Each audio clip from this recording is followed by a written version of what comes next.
Guys এখানে আমি টিমমেটদের সাথে বিয়ার খেলা অবস্থায় পিকে থেকে জিপলাইন ধরে যাচ্ছিলাম বিমা শক্তির দিকে। এর ভিতরে আমার টিমমেটরা কিন্তু এখানে বলতে থাকে যে আমাদের ম্যাচে পড়েছে বিবেস, আর আমি লক্ষ্য করে দেখতে পারি আমাদের ম্যাচে দুইটা বিবেস পড়ে গেছে। আর দুইটা বিবেস পড়ায় আমার টিমমেটের কি রিঅ্যাকশন ছিল দেখো। এখানে কিন্তু আমি চলে আসি হাঙ্গারে, আর হাঙ্গারে আসতে না আসতে আমার সামনে একটা প্লেয়ার ল্যান্ড করে যায়।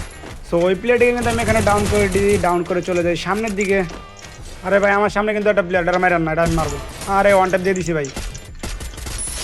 আরে কনফার্ম সামনে মনে হয় আরো প্লেয়ার আছে, আগান আগান। আরে ভাই ফুল ড্যামেজে কিল খাইয়ে দিয়েছেন ভাই, দত মিয়া লড়ামি করেন। এখানে কিন্তু হাঙ্গারি সব প্লেয়ারগুলো কনফার্ম করে চলে আসি কাটালুসটি, আর এখানে কিন্তু আমাকে পিছন থেকে ড্যামেজ দিচ্ছিল। তো ওইগুলোকে আমি ড্যামেজ দিয়ে এখানে হালকা পাতলা, বাট ওই প্লেয়ারটা কিন্তু এখানে গ্লোয়াল মেরে দেয়।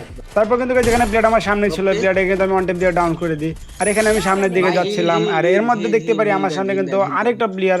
সো ওই প্লেয়ারটিকে কিন্তু আমি গেছি এখানে উডপেকার দিয়ে ওয়ান টেপ দিয়ে দিই। সো গাইজ আমার সামনে কিন্তু একটা গাড়ি ছিল, আর আমি গাড়িটা নিয়ে চলে যাই ওপো বাই 2.0 কে মারার জন্য। সো গাইজ চলো বেশি কথা না বলে তোমাদেরকে দেখানো যাক আমি কিভাবে মেরেছিলাম ওপো বাইকে। সো গাইজ আমার সামনে যে আর্সেনাল রয়েছে সেই আর্সেনালের ভিতরে ছিল কিন্তু ওপো বাই, আর এখানে কিন্তু আমি গাড়ি থেকে নেমে ওপো বাইকে ড্যামেজ দেওয়ার ট্রাই, বাট ওপো বাই কিন্তু ভিতর দিয়ে চলে যায়। সো আমি ওপো বাইকে মারার ট্রাই, দেখা যাক আমি কে মারতে পারবো। তোমরা তো এখানে দেখতেই পারলে আমি ওপো বাইকে ডাউন করে দিয়েছি। তো চলো দেখে আসা যাক ওপো বাইয়ের ক্যাম্প থেকে ওপো বাইকে আমি কিভাবে ডাউন করেছিলাম।